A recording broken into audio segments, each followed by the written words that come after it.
irmão, a paz do Senhor Jesus para você e para toda a sua família.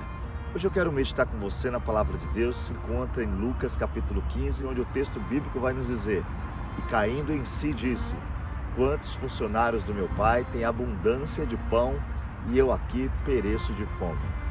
Esse texto está relatado na parábola do filho pródigo, uma parábola que nós conhecemos e que nós sabemos que ali tem a demonstração de amor de um pai, tem a demonstração de perdão, de recomeço, mas tem algo nesse texto que nós temos que analisar, meditar, aprender e aplicar sobre a nossa vida. Hoje nós vivemos o tempo da terceirização e até mesmo na vida espiritual nós estamos terceirizando as responsabilidades. Nós não lemos, nós não oramos, nós não congregamos e sempre pedimos para alguém fazer aquilo que nós deveríamos estar fazendo. Existe um grande erro no tempo que vivemos de não olhar para si, de não aplicar a si mesmo aquilo que eu aplico para as outras pessoas. Quando nós olhamos ao redor, a maioria dos problemas são falta de resolução.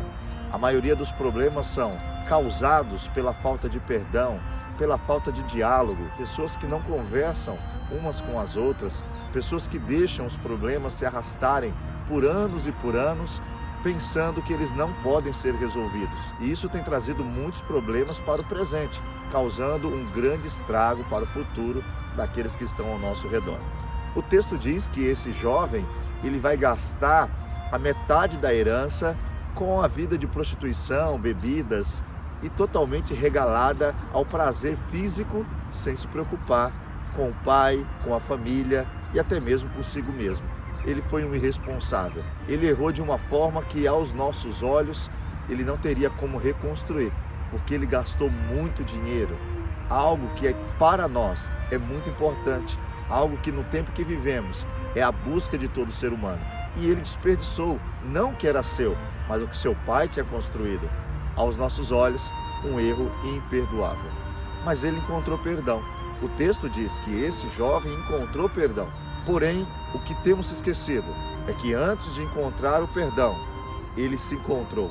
E eu queria convidar você nesse dia a parar de olhar para fora e começar a olhar para si mesmo. O texto que nós lemos no versículo 17 diz que esse jovem caiu em si mesmo. Isso quer dizer, ele estava sozinho, começou a refletir sobre o que ele tinha feito e ele percebeu que ele tinha cometido um grande erro e o que ele tinha feito era necessário reparar para que ele pudesse pelo menos ter uma condição mínima de vida. Cair em si mesmo é algo incrível. Perceba, ele não pediu conselhos, perceba, ele não foi perguntar para alguém, porque ele reconheceu. O problema nosso é que não reconhecemos que estamos errados. Então vamos sempre perguntar para alguém. E sempre encontramos alguém dizendo: se eu fosse você, eu deixava isso para lá.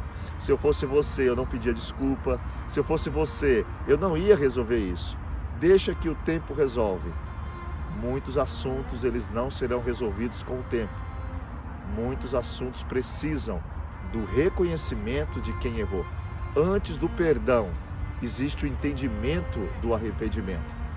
Como você tem vivido os seus dias? Quais são os problemas da sua vida? Será que você deixou eles e não está indo atrás de resolvê-los? Esse jovem toma uma decisão. Ele sozinho, ele diz: olha, eu reconheço que eu errei e basta. Eu vou ir até meu pai. Se ele fosse pedir um conselho para nós hoje, nós diríamos o quê? Olha, você gastou a metade de uma fortuna. Seu pai vai mandar você fugir. Eu não voltaria não. Se eu fosse você, eu deixava isso para lá. Ia tentar viver a vida de alguma forma, a reconstruir. Mas eu não voltaria. Porque aos nossos olhos tudo é impossível. Mas quando uma pessoa ela cai em si, quando ela reconhece que errou, existe um milagre celestial do perdão. E é isso que muitas pessoas estão deixando de viver. Elas estão presas ao erro, elas estão presas ao orgulho, mas hoje Deus nos chama a ter o reconhecimento dos nossos próprios erros e pedir desculpas e tomar atitude. Perceba que o texto diz que ele pensou primeiro. Primeiro ele está pensando: o que eu estou fazendo?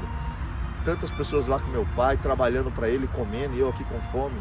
Depois, no versículo 18, o texto diz que ele toma uma atitude. E ele diz: olha, eu vou me levantar, eu vou ir lá falar com meu pai. Depois o texto diz que ele se levantou e ele foi. Muitas pessoas estão com seus pensamentos certos, porém não agem conforme os seus pensamentos pelo orgulho, pelo medo e pela vergonha. Mas eu te convido hoje a ser inteligente, assumir o seu próprio erro, se levantar e mudar de vida. Enquanto você não cair em si, você sempre vai culpar alguém pelos erros que aconteceram, pelos problemas que sucederam, e você nunca vai ser feliz. Tome uma decisão nesse dia. Ignore tudo ao seu redor, analise a sua vida, peça desculpa a quem tem que pedir, se transforme, mude, se arrependa e vá viver ao lado do Pai, desfrutando de todas as bênçãos do Pai. Eu espero que o Espírito Santo fale ao seu coração e que você tenha a atitude desse jovem, cair em si e ir atrás do Pai, porque o Pai, ele está pronto a te perdoar, a te dar uma nova vida e um novo destino para que você seja feliz. Que Deus abençoe você, toda a sua família. Esse é o meu desejo, em nome de Jesus. Amém.